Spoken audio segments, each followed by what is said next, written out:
The day I handed in my resignation, the office felt colder than it ever had in 37 years. I stood by my desk with my cardigan folded over one arm, my ID badge still clipped to my blouse like it belonged to someone else, while across the aisle, Emily leaned against the filing cabinet with a smirk she didn't even try to hide, and Tom, 3 cubicles down, laughed under his breath like cutting me loose was a clever cost-cutting win. I didn't argue or plead or explain myself for the 100th time. I just held a silent, steady gaze long enough for them to realize I wasn't shrinking because I wasn't quitting. Due to weakness, I was walking away from a company that had decided loyalty was a line item to trim. For months, the new leadership had been obsessed with one phrase: labor costs, and overtime became their favorite target, the easiest story to sell, the simplest villain to invent, and somehow that whisper always circled back to me. My name is Lily Johnson. I am 59 years old, and I have given this place 37 years since graduating college, staying through every merger, every recession, every leadership shuffle, building the kind of client relationships that don't just survive change, they anchor a business. We provide administrative services for busy company presidents and founders who don't have time to breathe, let alone handle the paperwork that keeps them compliant. And I specialize in tax-related work, the kind where one missed detail can cost a client thousands and one wrong assumption can collapse a year's planning. Over time, I became the person clients called when they were scared, stressed, facing a deadline, an audit, or a decision that could haunt them. Because I didn't just file forms, I protected people. At my peak, I carried 45 clients, and even with a part-time assistant, the workload often spilled into evenings.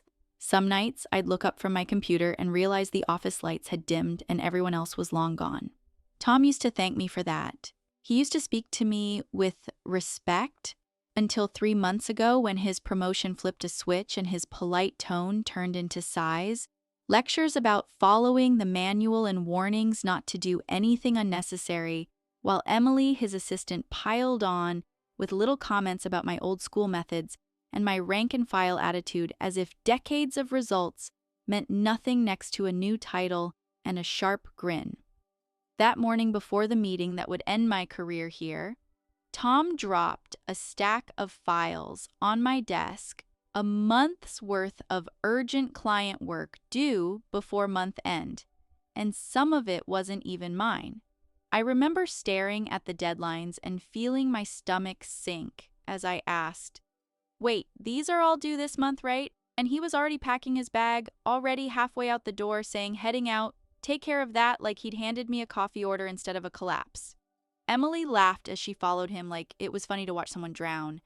And in that moment, the truth slid into place with a cold clarity. They weren't just making my job harder. They were trying to push me out, and the question that kept pulsing behind my ribs louder than the printer and the office chatter was simple. If I leave, what happens to everything? They don't even realize I'm holding together. By the time Tom and Emily decided I was the problem, the story they were selling had already been rehearsed in whispers. Lily is slow. Lily is expensive. Lily is abusing overtime. It was tidy, easy to repeat, and convenient for anyone who wanted to look decisive without learning how the work actually moved. What they never said out loud was the truth I had lived for years, that the tax department did not run on manuals and titles. It ran on judgment, memory, and trust, and I happened to be the person holding most of that trust in my hands. I had watched presidents and founders come to us with the same fear in their eyes, the fear of missing a filing, triggering penalties, losing credibility with the CRA, or making a costly mistake because someone rushed a form without understanding the real situation behind it. When I started, the company was smaller, the clients were fewer, and you could still hear every phone ring from the front desk. Over time, the work expanded. The clients got more complex, and the expectations grew sharper. I grew with it. I became the one who knew which client always waited until the last minute, which one had a spouse quietly joining the business, which one was juggling cross-border questions, which one needed a calm voice before they made a bad decision out of panic. My files were not just numbers, they were histories, and those histories were why the clients stayed. That was also why my workload never looked fair on paper. I could finish my own responsibilities and still be the person people hunted down when they were stuck, because I could fix in 5 minutes what might take someone else 3 hours of guessing. I did not mind being that person. I believed in the work. I believed in doing it right. And for a long time, the department respected that even when it quietly leaned on me too much. Then Tom got promoted and started treating experience like a threat instead of an asset. He was only 7 years younger than me, but once he had the title, he acted like I owed him permission to breathe. He stopped asking questions and started issuing warnings. If I asked for clarification, he told me to consult the manual. If I raised a risk, he called it unnecessary. If I pushed back, he stayed perfectly calm, like the calm proved he was right, and I was emotional. Emily learned his rhythm fast. She criticized my speed, mocked my position, and spoke to me like I was lucky to still have a chair, even though I had turned down promotions more than once for reasons I never felt I needed to explain. I had seen what leadership did to people here. I had seen how it pulled them away from the actual work and turned their days into politics and blame. I chose stability and service instead, and I carried the department quietly the way I always had. Their harassment did not start with shouting. It started with small humiliations, the kind you can deny later. A sigh when I walked up. A comment about overtime said just loud enough for someone else to hear. A reminder that the department was trying to improve efficiency said while looking directly at my timesheet. I told myself it would pass, that Tom was new to power, and Emily was eager to impress, that the work would speak louder than their attitude. Then came the stack of files. A month of client declarations dropped onto my desk late in the day with a casual deadline that made no sense. When I flipped through them, my hands went cold. These were not light tasks. These were declarations with moving parts, deadlines that could not be missed, and documents that needed careful review. Some of the files were clearly ones Emily should have been preparing, and a few looked like they had been sitting untouched for weeks. I asked the obvious question, the one any responsible person would ask, and Tom did not even stop zipping his bag. He told me he was heading out and that I should take care of it, like urgency was my natural habitat and exhaustion was my problem to manage. Emily laughed, and that laugh was the moment the puzzle snapped together. They were not trying to make me better. They were trying to make me look bad. If I worked late to finish it, they could accuse me of abusing overtime. If I refused, they could claim I was not a team player. If I missed deadlines, they could say I was slow. No matter what I did, the narrative moved toward the same ending: Lily is the expense we can remove. I went home that night with my shoulders tight and my jaw aching from holding back words I did not want to regret. I did the work anyway.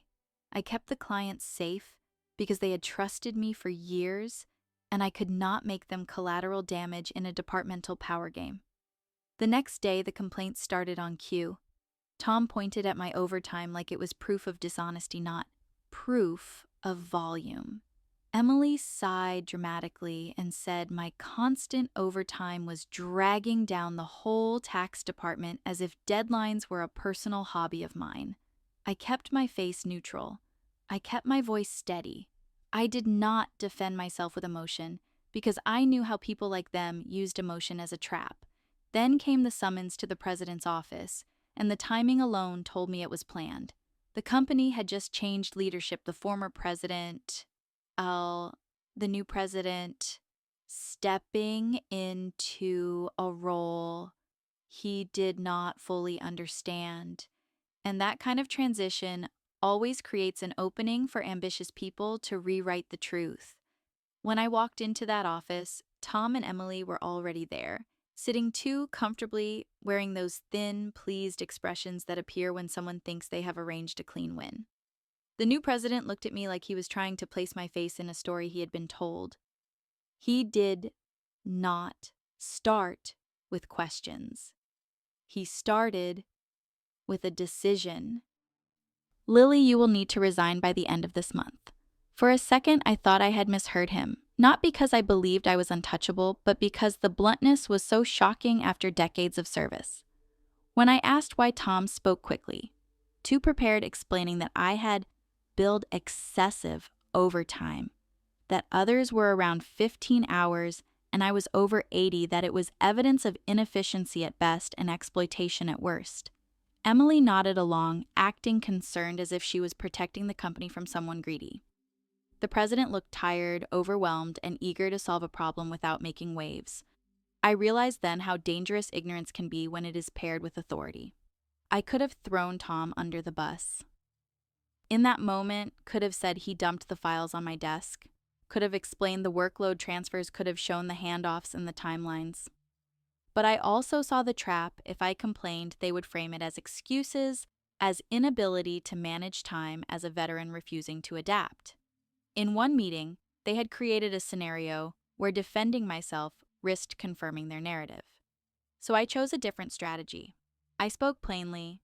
I said I had not overbilled overtime. I said the workload could not be completed in regular hours given the volume and the deadlines, and I said I took overtime to protect clients and prevent costly errors. The president sighed, admitting there was no direct evidence to accuse me of wrongdoing, but he still concluded that the company could not keep someone working at that pace. It was not about right or wrong anymore. It was about the image of efficiency he wanted to project. I felt something settle in my chest, not rage, not even heartbreak, but a tired clarity. If 37 years could be dismissed as a cost issue, then my loyalty was not a shield, it was a liability. I agreed to resign at month end because fighting for a seat at a table that had already decided to push me out would only drain what I had left. On my way out, Emily threw a sarcastic thank you for quitting, and Tom spoke cheerfully about trimming labor costs and stopping overtime, abuse. And I stared at them the way you stare at someone who has just revealed exactly who they are. That night, I sat alone with my client list and began writing handover notes, not because the company deserved them, but because the clients did. I booked meetings where I could, wrote letters where I could not, and created careful documents for every account so no one could claim I left chaos behind. And while I worked, another question formed under the first, sharper and more personal. If Tom and Emily were willing to break the truth to get rid of me, how many other people had they quietly pushed out before I finally became their target? I expected the quiet after my resignation to feel like defeat, but it didn't. It felt like air returning to my lungs. For the first time in months, I woke up without bracing for Tom's tone or Emily's little performances, without that tight feeling that came from walking into a place where respect had been replaced by games. Still, I didn't disappear the way they probably hoped I would. I treated my departure the same way I treated every client file I'd ever touched, with care, with structure, and with the kind of thoroughness that leaves no room for someone else to rewrite the story later. I started by building a handover package for each account. Not just a checklist, but a living map of what mattered, timelines, filing patterns, risk points, notes about past issues, and the little details no manual ever captures, the kind that keeps a client calm and keeps a department out of trouble. I wrote it all in clean professional language, the sort that sounds neutral to strangers, but reads like a lifeline to anyone who knows the work. Then I did something Tom and Emily never bothered to understand. I spoke directly to the people who had trusted me for years. I scheduled brief calls where I could send letters where I couldn't, and I kept my tone steady and respectful, never criticizing the company, never naming names, never giving them an excuse to accuse me of turning clients. I simply told the truth in the safest way possible. I was leaving, their files would be transitioned, and I wanted them to feel supported during the change. Most of them heard the rest in the spaces between my words. They asked careful questions. They checked in on my health. They asked if I was being pushed out. And every time I gave them the same calm answer, "I'm fine, I'm taking a step back, I just want your work handled properly." What I was really doing was planting stability. If the company tried to claim I abandoned clients or caused disruption, my paper trail would show the opposite. If Tom tried to act like he inherited accounts smoothly through leadership, my documentation would quietly prove who built the relationships and who understood the systems. It was not revenge. It was insurance. At the same time, I began rebuilding my own life with the same quiet discipline I'd used for decades, one practical choice at a time. A friend of mine ran a small tax office and had been asking me for years to come by and help during peak periods, so I started there a few afternoons a week. Nothing dramatic. No grand announcement. Just work that felt honest again. The pace was human. The conversations were straightforward. And every day I was there, I remembered something I had nearly forgotten. My skills were not chained to one company's logo. My value wasn't a title Tom got handed. It was a craft I had earned.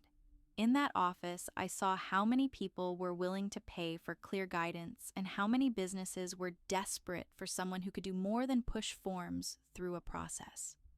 I began organizing my own notes, refining templates, polishing explanations I could use with clients, building a simple framework for the way I approach tax planning.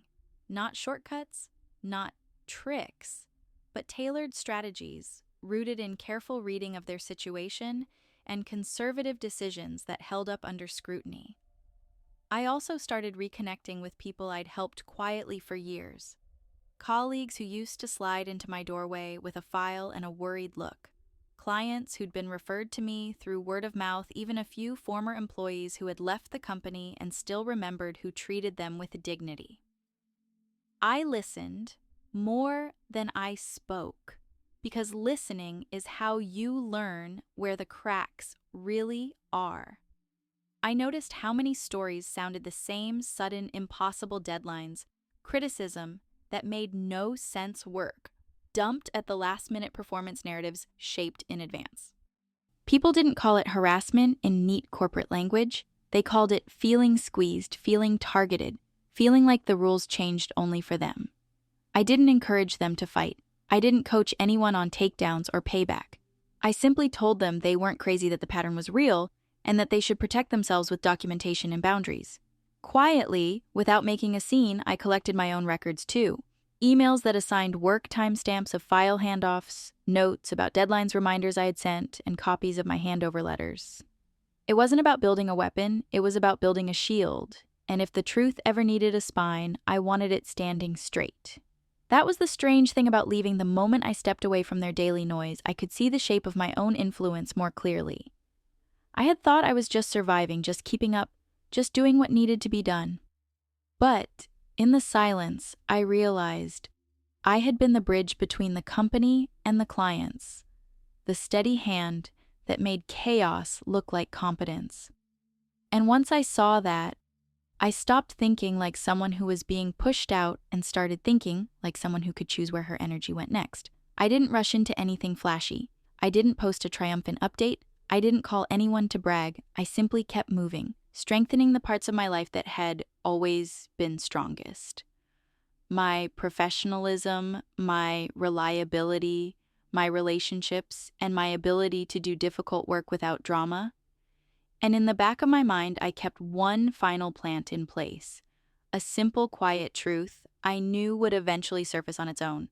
Clients do not stay loyal to a company because of a department head's manual. They stay loyal to the person who answers the phone, remembers their story, and keeps them safe. If Tom and Emily wanted to measure worth by overtime, spreadsheets, and smug smiles, they were free to do that. I was building something else, something that could not be cut as a cost line, and when the time came, the results would speak louder than any accusation ever could. The crash came a week after I left, on a morning that should have felt ordinary, when I was halfway through folding laundry and trying to teach my body what peace was supposed to feel like. My phone started ringing and did not stop. First the company line, then again, then. Tom's number, then Emily's. Then the company line once more, as if persistence could rewrite what they had already decided. I ignored it at first because I had done everything properly. Paperwork, social insurance, handover notes, client letters, and I refused to let them drag me back into their panic just because they finally noticed the weight I had been carrying. But the calls kept coming relentless enough that it stopped feeling like routine and started feeling like something was breaking. When I finally answered, the new president's voice was sharper than I remembered, not angry this time, but scared. His first question was strange, almost accusatory in its confusion, as if he had just realized he did not know the foundation of his own building. Who exactly are you? For a moment I almost laughed, not because it was funny, but because it was so revealing. After 37 years, they had reduced me to a line in an overtime report, and now with the floor collapsing, they were asking my name. I kept my voice even and told him who I was, Lily Johnson, 59 years old, 37 years of service, and I could hear him swallow as if the number alone was a reprimand. Then he rushed into the real problem. Clients were calling to stop transactions, not one or two, dozens. He said 49 with a kind of disbelief, like he could not accept that the damage had a count. They were not just pausing, they were canceling. Some were asking to transfer files immediately. Some were warning they would take their business elsewhere. He asked me to come in right away, not as a request dressed up as policy, but as a plea. I sat very still after I hung up, staring at the wall while the old instinct to fix things tried to take over. That instinct had been my strength for decades, and it had also been my trap. I reminded myself of the truth. I had not caused this. I had not called clients to stir fear. I had not planted rumors. I had simply stepped away, and the system they built on my back was showing its cracks. Still, clients were real people, not chess pieces, and the idea of them being mishandled because of internal arrogance made my stomach knot. So I went back, not to save Tom and Emily, not to prove I was indispensable, but to face the truth directly and end the guessing. When I walked into the office, the first thing I noticed was how tired Tom and Emily looked. Their faces were drawn, their eyes bruised with dark circles, their hair and clothes carrying that subtle chaos of people who have been trying to hold back a flood with bare hands. They were waiting near the entrance like guards, but they did not have the confidence of guards. They had the tension of suspects. Tom stared at me like I had committed a crime, and the bitterness in his voice was almost a relief because it was familiar. "Since you left, we have been bombarded with calls to stop transactions." He said, "Not just from your clients, but from companies we were planning to introduce. What did you do?" Emily echoed him with a sharper edge, accusing without evidence, implying I must have used underhanded tactics, as if the only way clients could make a decision was through manipulation. The irony was almost painful. These were the same people who had been comfortable manipulating a new president with a spreadsheet, and now they could not imagine loyalty existing without coercion. I answered honestly. I said I did nothing. I said clients are free to choose, and they always were. That answer made Tom's jaw tighten because it offered him nothing to fight, so he changed tactics. He grabbed my elbow and pushed me toward the president's office, acting as if force could create authority, acting as if dragging me down a hallway would make his story true. The president was waiting behind his desk with a rigid posture and a strained face, and I could see the moment he tried to decide whether I was an enemy or a solution. He asked me directly why transactions had stopped the moment I resigned. I took a breath and spoke in plain terms, the way I always had with clients who wanted the truth. I told him our clients do not need us to manage their taxes. They can go to accounting firms that charge less. The reason they stayed was not because of the company name. It was because of me, because I offered tailored guidance, careful planning, and a level of continuity that made them feel safe. Tom scoffed immediately, dismissing it as ego, and Emily piled on, mocking the idea that my work had any special value. Tom said manuals and standardized operations were more practical, implying my approach was inefficient and outdated. That was the moment the room split into two realities. In Tom's reality, tax work was mechanical, and anyone who followed the steps was interchangeable. In mine, tax work was personal, contextual, and built on trust, and trust is not interchangeable. The president looked between us like he was finally seeing that this was not about overtime at all. It was about philosophy. And the wrong philosophy had just cost him half his business. Then the real setback hit, the kind that makes your skin go cold. The president's phone rang, and when he answered, his expression changed in a way that told me the next part was bigger than department politics. He listened, said very little, and then looked at me with a different kind of seriousness. My father, the former president, had called him. Clients had gone around the company and reached out to the former president directly, not to complain about me, but to negotiate on my behalf, to ask why I had been pushed out, to say they would not stay without me. I felt a wave of humiliation and gratitude collide in my chest because I had never asked for that, never wanted to be a bargaining chip, and yet the fact that they did it proved what I had been trying not to admit. My departure was not just a staffing change, it was a structural failure. The president admitted he had misjudged the situation. He said he had believed the overtime narrative because he did not understand the workflow, and because Tom and Emily presented themselves as efficient leaders with clean numbers. Hearing him say it out loud did not feel like victory. It felt like mourning, because it confirmed that my 37 years could be overridden by two confident voices and one convenient report. Tom tried to interrupt, raising his voice, demanding to know why I was being treated as more valuable than him, and Emily backed him up with frantic praise of his leadership, as if flattery could glue his position back together. The president stopped them with a firmness that silenced the room, and that was the true escalation, not yelling, but authority finally turning its gaze toward the source of the damage. He revealed that since my resignation, the tax department had received internal complaints, not about my overtime, but about Tom's habit of pushing his workload onto subordinates, about deadlines dumped without warning, about Emily's files quietly appearing on other desks, about a pattern of pressure that had driven people out before. Tom's face went pale, and Emily's mouth tightened as if she was trying to swallow fear. The president's tone stayed controlled, which made it worse for them. He said he would investigate everything, and in that moment I realized my plan to leave quietly and start over had just been derailed by a bigger truth surfacing all at once.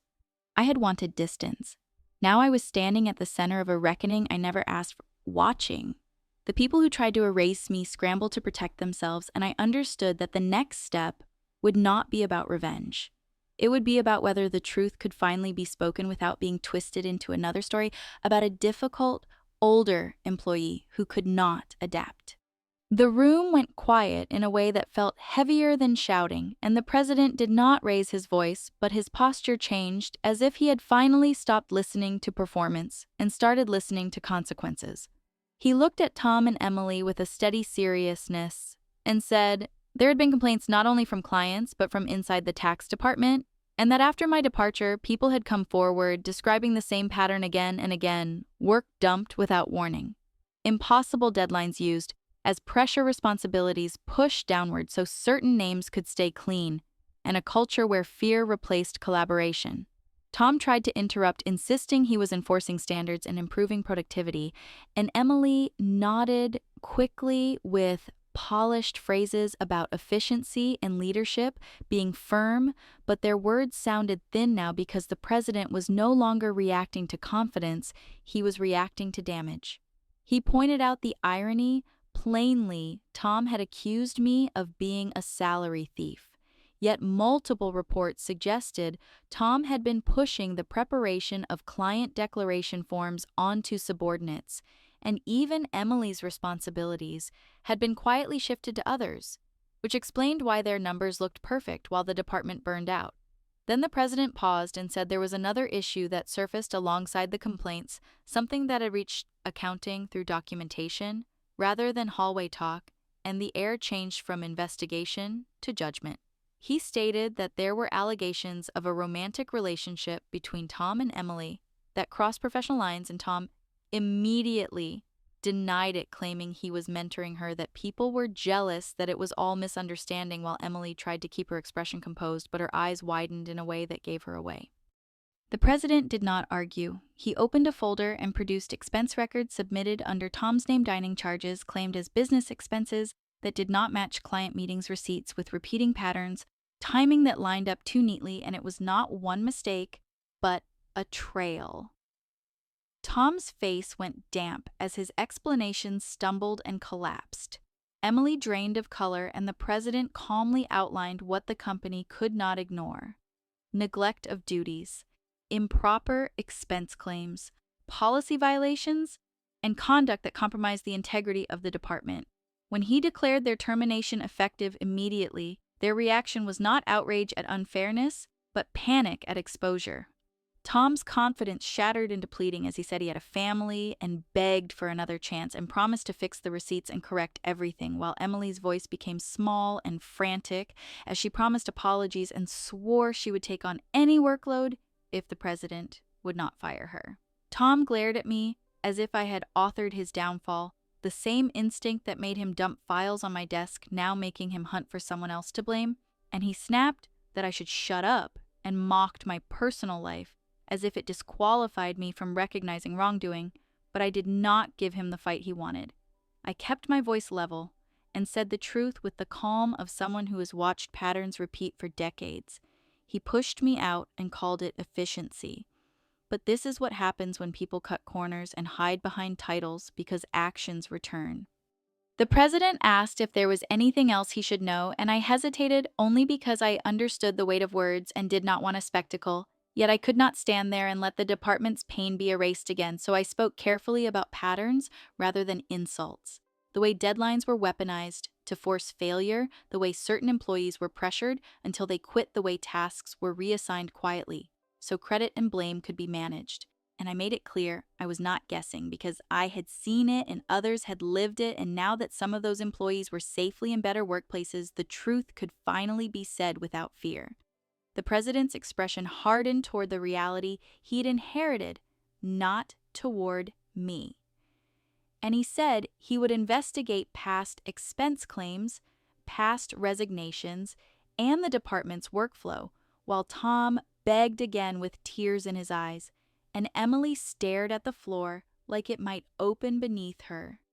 And in that moment, the office politics stopped being a game and became what it always should have been. Accountability arriving late, but arriving all the same, with consequences that would ripple through the company, through reputations, through careers, and through every person who had been told to carry extra weight in silence until silence finally broke. After the president finished speaking, the office felt like it had aged 10 years in 10 minutes. And I realized something that surprised me more than Tom and Emily's collapse. Even now, with proof on the table and consequences already moving, the company still wanted to treat me like a patch for a system that had never truly respected what I built. The president's apology was real in the way a late apology can be real, strained, regretful, and shaped by damage already done. And when he asked if I would revoke my resignation, I heard the unspoken part too. The hope that if I came back, everything could return to normal, clients would calm down, the department would stop bleeding, and the story would end neatly. But I had spent 37 years being the person who made things look normal when they weren't, the person who carried silent weight so other people could move fast and look clean, and I could not unlearn what this month had taught me. A workplace that can discard you as a cost can only value you when it is afraid to lose you, and that isn't loyalty, it is dependence. Tom tried one last time to make me the villain, throwing out bitter words, as if bitterness could erase receipts and reports, and Emily's eyes darted between the president and me like she was searching for a door that didn't exist. But the president ended it with a simple directive to HR and security, and that was the real payoff. Not humiliation, not shouting, just the system finally enforcing boundaries that should have been there all along. In the days that followed, the fallout rippled exactly the way truth does when it's been held underwater too long. The tax department split into quiet relief and quiet fear. Colleagues who had been stretched thin started speaking in careful sentences, and clients who had been ready to leave slowed down long enough to see whether the company could rebuild trust without leaning on one person. Some clients contacted me directly, not to gossip, not to fight, but to ask where I was going next. Because when you work with people for years, they don't remember your title. They remember how you made them feel when they were under pressure. I answered every message the same way, politely, professionally, without turning it into a campaign against anyone. I was taking a step back. I appreciated their trust, and I wanted them to be supported whether they stayed with the company or not. That choice mattered to me because I refused to become what Tom and Emily always assumed: everyone was someone willing to bend people for leverage. And it also mattered because my idea of justice was never about destroying someone's life. It was about exposing what was true and letting reality do the rest. The president called again, offering better terms, a higher title, a promise of change, and I could hear in his voice that he meant it. But I also heard how quickly a promise can be written when a business is scared, and I told him gently that I wouldn't be returning. Once you are told to resign, you learn something about your place that no pay raise can fully erase. Instead, I kept going to my friend's tax office building, a routine that didn't require me to brace myself at the door. And the more I worked there, the more I felt the shape of a second life forming, not as an escape, but as a choice. I started drafting a plan for my own small practice. Nothing flashy, no big announcements, just a place where clients could sit down, be heard, and get guidance rooted in care. A place where expertise didn't need to compete with office politics and where service didn't require self-sacrifice as proof of loyalty. It was strange in a good way to realize that my best revenge wasn't a grand confrontation. It was freedom, the ability to do my work without being reduced to a line item, the ability to be on equal footing with my clients instead of being treated like someone who should be grateful for a chair. And that is the part people rarely tell you about these stories. Even when the truth wins, there is still a cost. I lost a workplace I once considered a second home. I lost years of comfort in familiar routines, and I lost the illusion that dedication is always honored, but I gained something quieter and stronger, the understanding that dignity does not come from being indispensable to people who don't appreciate you. It comes from knowing your own value and refusing to let others define it for you. If Tom and Emily wanted to call it karma, they could. But to me, it was simpler than that when you build your career on shifting weight onto others and hiding behind appearances. Eventually, the weight returns, and no smile is strong enough to hold it up. My chapter with that company ended the day they asked me, after nearly 4 decades, who exactly I was.